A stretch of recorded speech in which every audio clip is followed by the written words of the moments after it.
Alrighty, so it's time to do another News of the Week episode, and also this week is officially the week that MLS is back from its summer break. I mean, technically they were back last week when we did have one game between Sporting KC versus Austin FC that was taking place on Saturday, but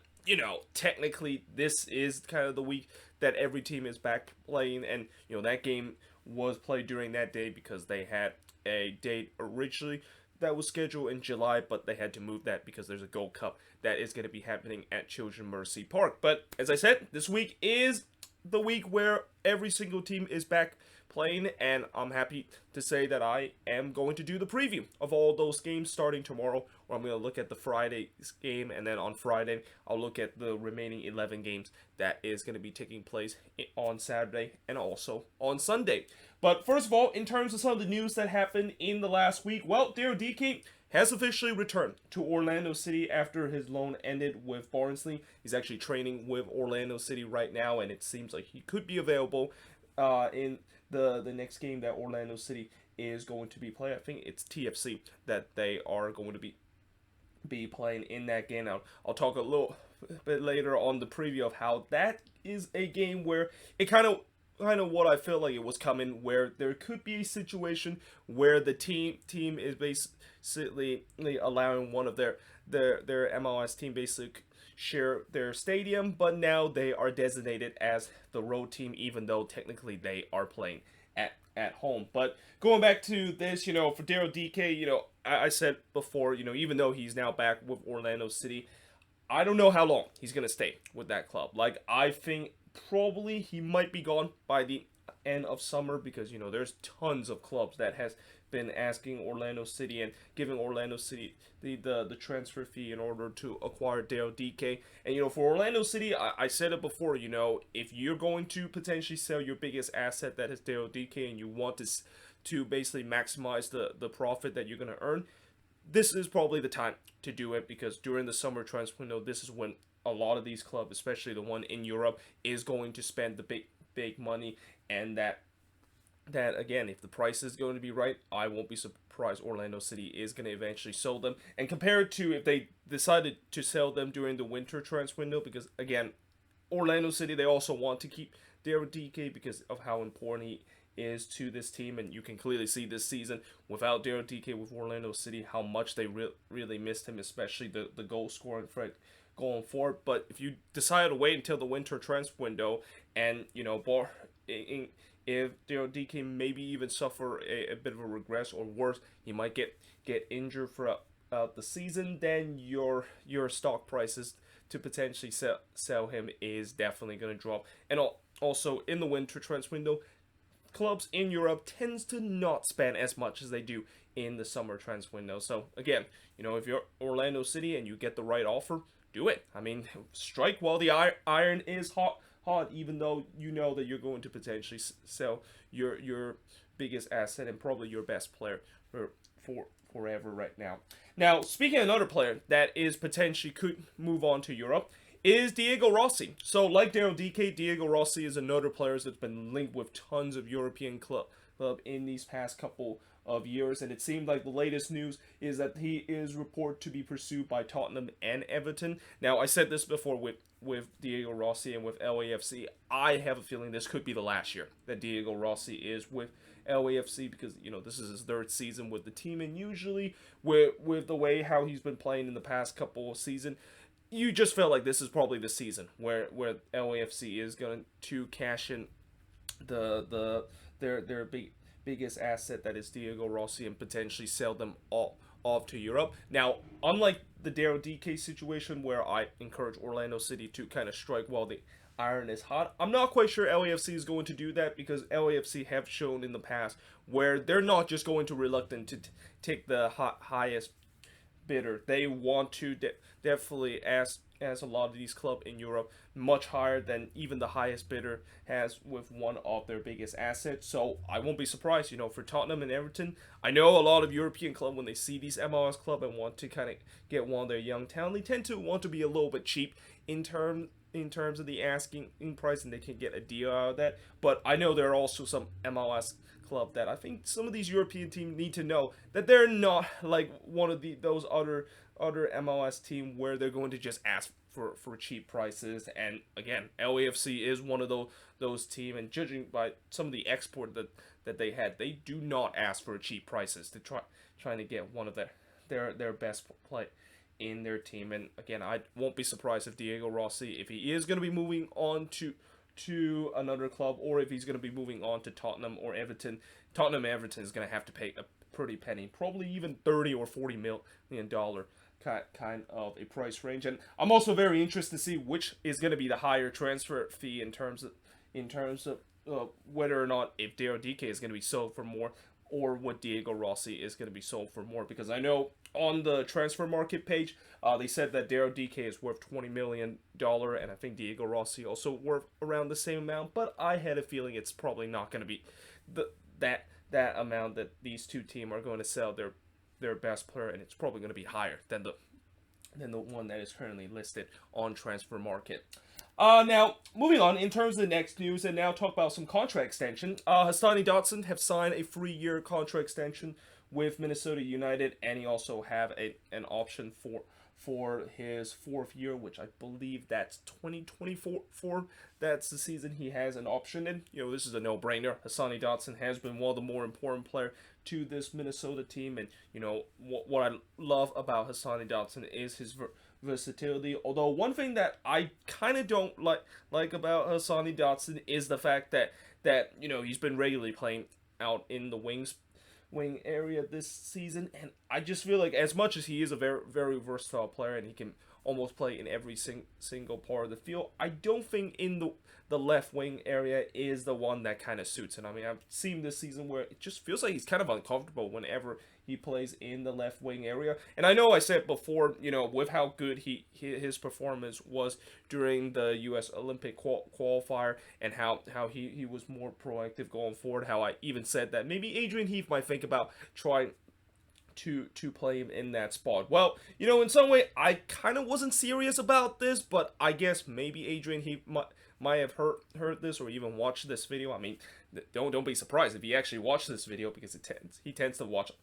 a lot of video, and especially his good old friend MLSsoccer.com, and want to kind of get the insight of what he's going to do with the team. And now he is basically keep playing him in the left wing area, where it just doesn't seem like it works whatsoever. So yeah, I'm really hoping, throughout this season, one of the things that maybe Adrian Heath and especially Minnesota need to know is that as much as Hassani Dotson is a versatile player, he's not a versatile player in a way where he can literally play every part of the field, and he's clearly not a winger, and could actually do good things in that spot, as he has been throughout this part of the season. Now, the New York Red Bulls have extended the loan for Fabio till the end of the season, and this is not a big surprise because Fabio has been one of the more surprising player, or one of the more surprising acquisition that actually turns out to work well. I mean, I remember when the Red Bulls decided to sign this guy, there was definitely a lot of concern in the Red Bulls fan base of the fact that it just seems like they're once again signing this random player from the lower leagues of Brazilian soccer, and basically it's going to blow up in their face. But it seems like Fabio is kind of having something similar to what Jutson was, where, remember how I talked about how Jutson, when he was signed with the Quakes, a lot of Quakes fans, including myself, was a little bit concerned the fact that this is a classic Quakes move where they decided to go down to South America, sign a guy from the 2nd division of Brazil, and hopefully it will work out once he comes to MLS. Well, not only the fact that it worked out, but Jutson has just been an incredible signing for the Quakes, especially in that midfield, and I'm kind of surprised the fact that he hasn't played as much as he has last season. But this is kind of the same case with Fabio, a guy that you probably have never heard of him, and that Red Bulls fan would kind of a little bit confused why they decided to get a random guy that play in a 2nd division of Brazil. And it turns out that at some point of the season, or not at some point, but for most part of the season, he actually leads the league in terms of assists, and he's been definitely one of the most impressive player on the attack for this New York Red Bulls team. Now, the Union have signed Jim Curran to a multi-year contract extension, which I believe it's a 3-year extension that Jim Curtin is receiving. This is not a big surprise either because, as I said before, I really think Jim Curtin has done a very good job with this Union team, and I don't know if his contract was going to be expired this season, but you know that the Union feel like even if his contract is not going to expire this season, they're definitely locking him to another couple of years because, again, what Jim Curtin has done to this Union team, and not only just silence all the critics that he's been have to deal with a couple of years ago. Like, remember how Union fans have demand that Jim Curtin should be fired from their team? Look what has happened, and this is why that sometimes when fans decide to demand their coach to be fired, it may not always be the case where you think it's always right, and it just feels like this is just one of those times where even when fans decide to pressure the front office to fire someone, fans are just fans. Sometimes they might be a little bit overreact in terms of some situation, but at the end of the day, it's all on the front office, and it just feels like this front office of the Union did the right thing in terms of sticking with Jim Curtin, and it definitely have paid off in these last couple of years, including finally winning their first silverware last season with a Supporters' Shield trophy. Now, moving on in terms of the next news and talk about some transfer rumors. Well, actually, there wasn't a lot of transfer rumors that has happened this week, except for the fact that Diego Rossi potentially is going to go to the Premier League, and Daryl Dike potentially is going to sign with a club in Europe, while he is going to be playing maybe a couple of months with Orlando City. But one news that did jump down that happened today is that Leo winger Jonathan Bamba is linked with a big money move to MLS, and apparently the big money move is going to be around $18 million, and if that is going to be the case, that is going to be one of the most expensive move or one of the most expensive transfer move we have ever seen in MLS history. Now, he's also been linked with a couple of European club too, and it's no surprise that a lot of Leo players have been linked with a lot of big European club because Leo, of course, won the league this season, and it seems like there's a lot of clubs that have been eyeing a lot of these players, knowing the fact that they have a lot of good young talented kind of player. Now, because of that, I'm not quite sure whether or not if there's any MLS club decided to get him, they might easily win the bid to get Jonathan Bamba, because again, a lot of European team decide to get him. And usually when a player that is playing in Europe, usually if you're going to have the option to go to MLS or just stay in Europe and play for a couple of these big team, one of these big team I heard was AC Milan potentially trying to get him. So let's just say if you have the option to play in MLS or to play for AC Milan, I'm pretty sure the player will always say that he wants to play for AC Milan, because as much as I know MLS is grown, it's not at a status as a way as some of these big European team like AC Milan is in Serie A. And that, again, I think 99 out of 100 times, if a player is able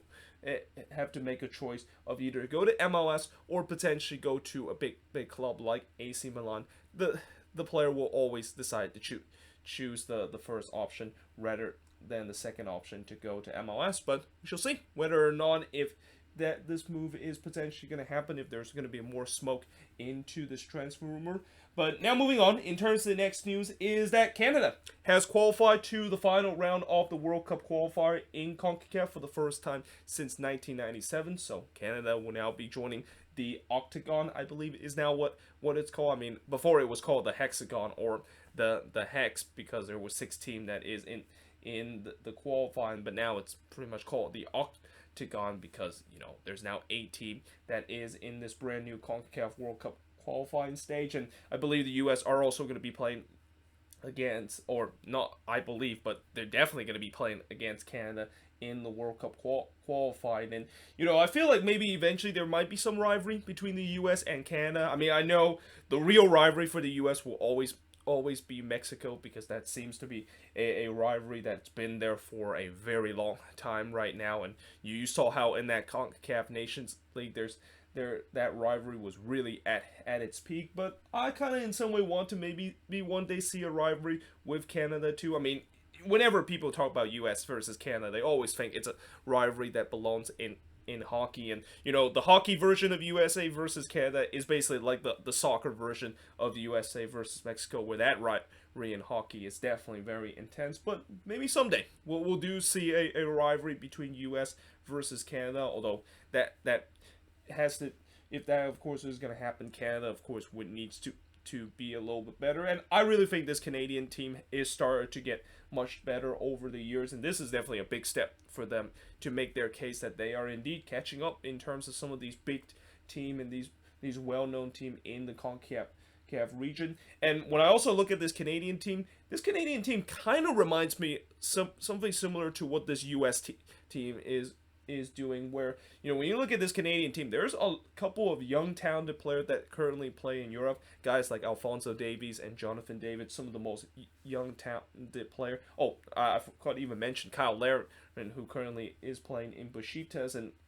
definitely looking very good with that team. They could definitely make a big impact to this Canadian team. And then also when you look at this Canadian team, it does also have a mixture of MLS player in their squad. I believe their main goalkeeper, Maxime Crépeau, playing with the Vancouver Whitecaps. And I think if you want to ask me who exactly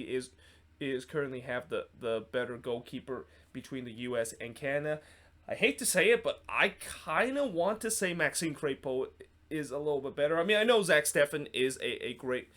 player, and he of course currently plays with Man City, and you think, well, how do you choose Crépeau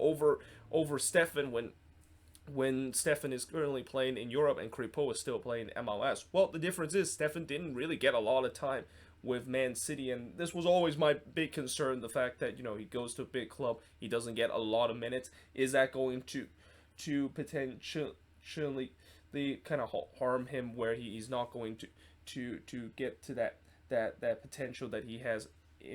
during his time in MLS? And compared to where Crépeau definitely has played a lot of time with Vancouver and is the starting goalkeeper. And I've also said that when you are a player that have regularly played for a team, you're always tends to maybe be a little bit better than a player that maybe doesn't get regular time. So yeah, that's kind of an argument where I think maybe Canada, in terms of that goalkeeping position, might be a little bit better than the US. But overall, I think the US still has a better team. And again, I'm very interested to see when they do play against each other. I mean, Canada have beaten the US before. Like a couple of years ago, they finally break that duck where they didn't beat the US in over 30 years and finally beat them for the very first time. And I think the US, as much as I know they're going to be always focused on trying to beat some of these Central American teams, and especially Mexico, you got to also realize that Canada is no small feat anymore, and they're definitely start catching up in terms of the CONCACAF region. And also, when they do get into this final round of the World Cup qualifying, it's going to be definitely a tall mountain for them to try to qualify for the World Cup, because right now, the way that Canada has got to the World Cup qualifying has really mainly due to the fact that they've been playing a lot of these Caribbean teams, and I know they've been regularly beat up against them, but now they are actually going to be facing the cream of the CONCACAF region, and they are going to be facing against teams like Mexico, Honduras, and Costa Rica, and that I think will really test them to see whether or not are they actually there in terms of the fact that they are definitely catching up in terms of trying to become one of the prime power of CONCACAF in these next couple of years. Now, moving on, in terms of the next news, is that Ron Burkle is being sued for fraud and breach of contract after pulling out of the deal with Sacramento. Now, obviously, this is not a big surprise because, I always said that not only the fans are right now very pissed off that they literally have their MLS team basically stripped away because Ron Burkle decided to give the middle finger toward them, but I'm pretty sure also there are going to be some investor and especially some construction company are going to be very angry about this, and they're going to be suing Ron Burkle because of that. And in fact, I've heard reports that there was a construction company that was about to build that new stadium in the rail yards in Sacramento. They're actually suing Ron Burkle right now because they feel like they breached the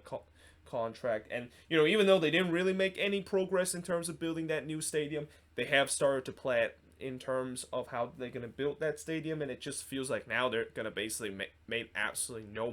money out of that process, and all that work that they've been doing is all for nothing because Ron Burkle decided to give the middle finger toward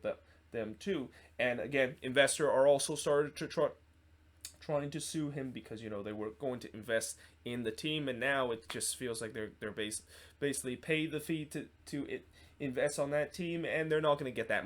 money back because of Ron Burkle decided to pull out of the deal of owning the team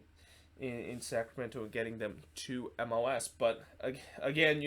another thing that I also want to say about this is that I've also heard there was a report saying that Ron Burkle and Don Gabbard, they actually never signed that signature that basically said that we will, that you have agreed that you have finally going to be the owner of this team and basically get them to MLS. And if that is going to be the case, then not only the fact that pretty much just shows that that whole ceremony that they had last year where Sacramento was coming to the league was actually they never signed. But this could be also a bad look for Don Gabbard, and especially I know Sacramento fans are absolutely pissed off about Ron Burkle right now, but they should also be pissed off about Don Gabbard too, because remember how Don Gabbard have repeatedly said Sacramento is eventually going to get a team. Well, it just feels like now it's all words but no action. And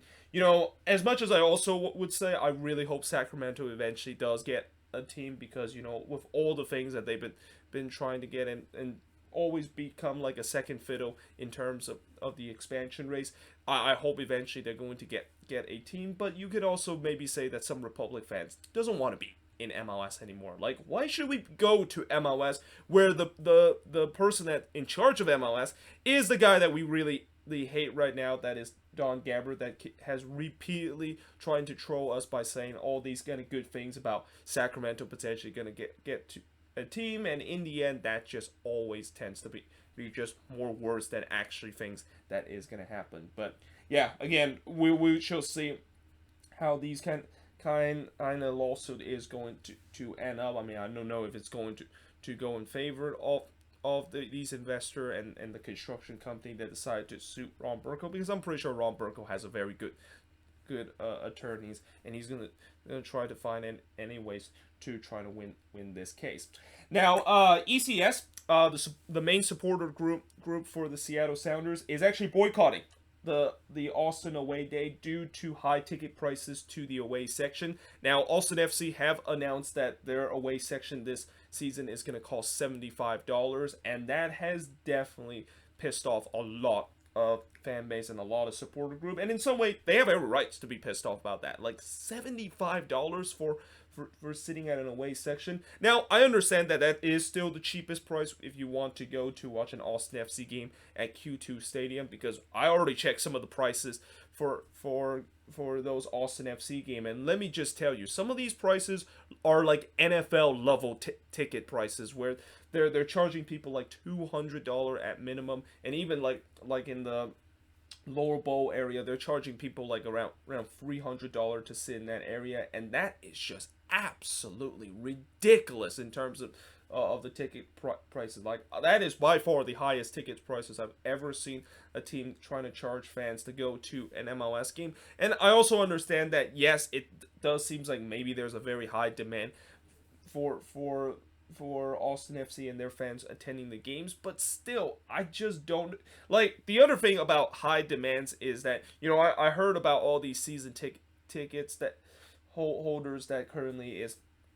a season ticket holder of Austin FC, and I've also heard Austin FC have sold a lot of their season ticket, and seems to be a little bit of a long wait list right now for season ticket. But how much will I guarantee that some of those season ticket holder are actually not fans of the team, but more like corporate kind of season ticket holder, where they're eventually going to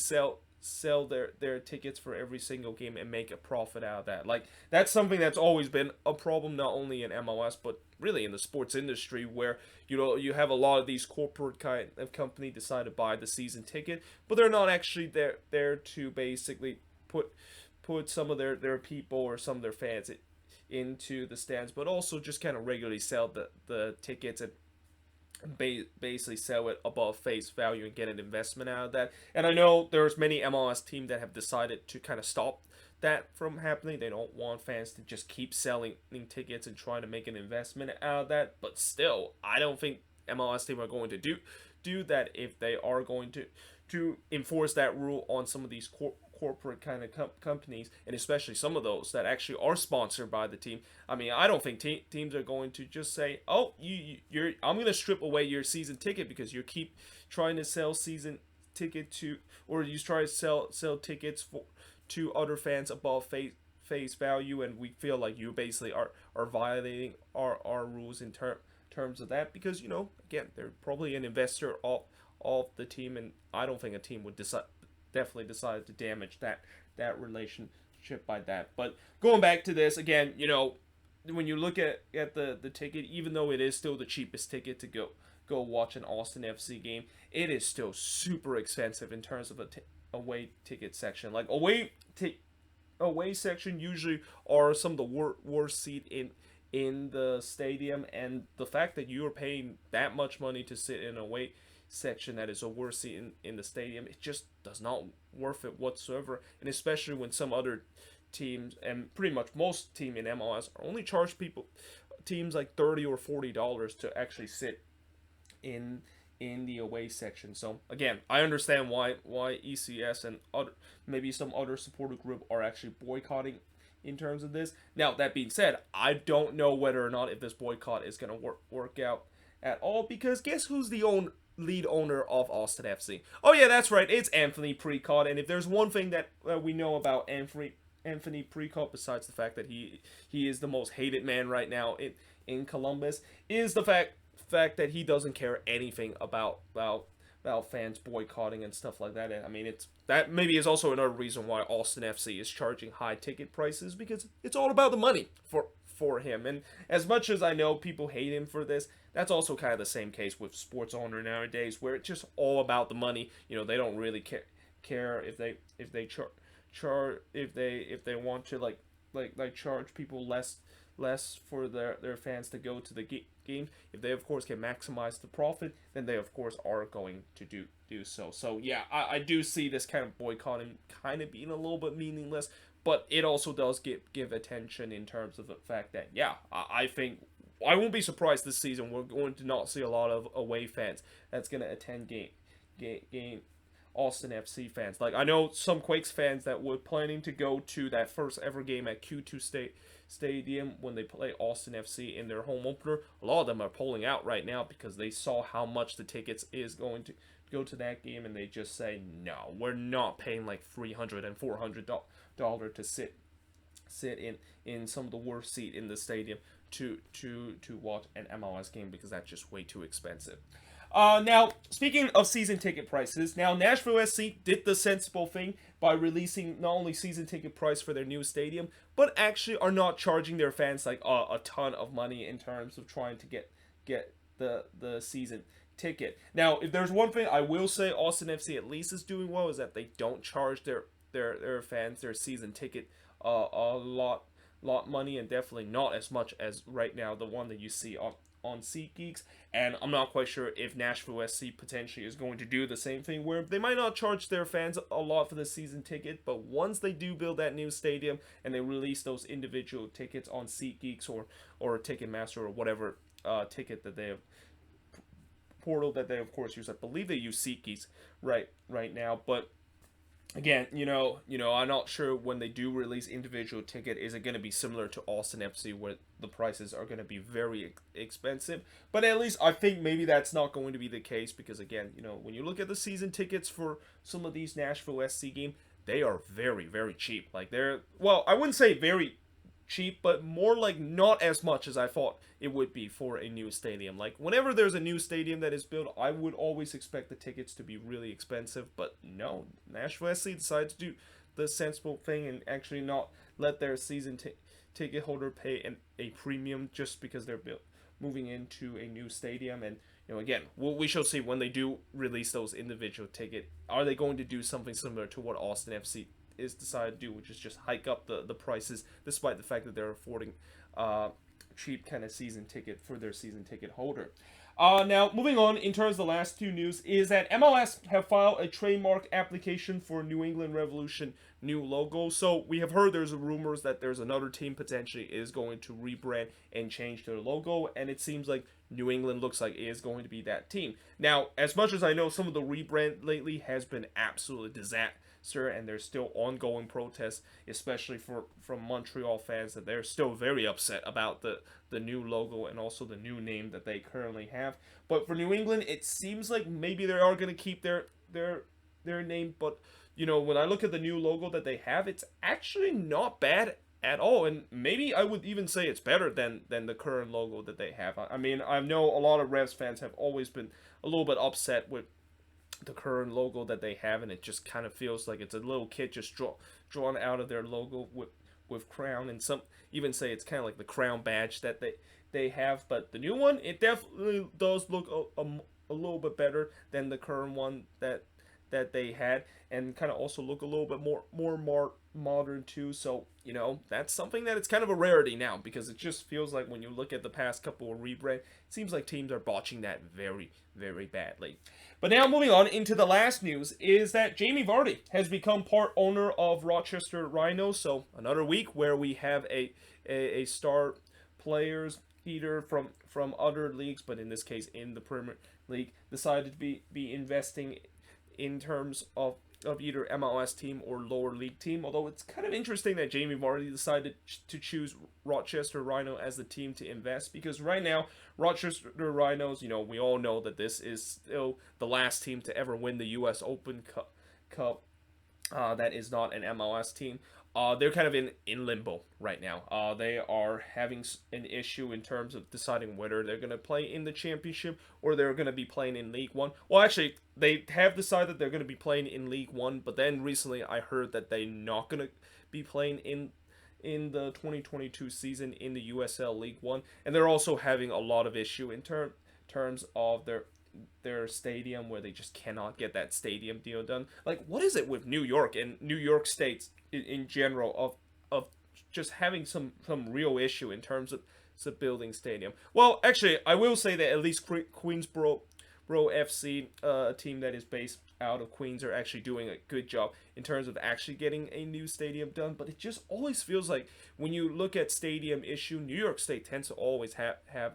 the issue, and this is not even in New York. This is in Rochester, and it just feels like there seems to be a hot potato political situation where the city doesn't want to build them their new stadium, or at least that's kind of what I heard. And it seems like Rochester, they're kind of in that limbo because they just don't have a new stadium to play at. I mean, they can still play at their old stadium, but they feel like they need to have a new stadium if they want to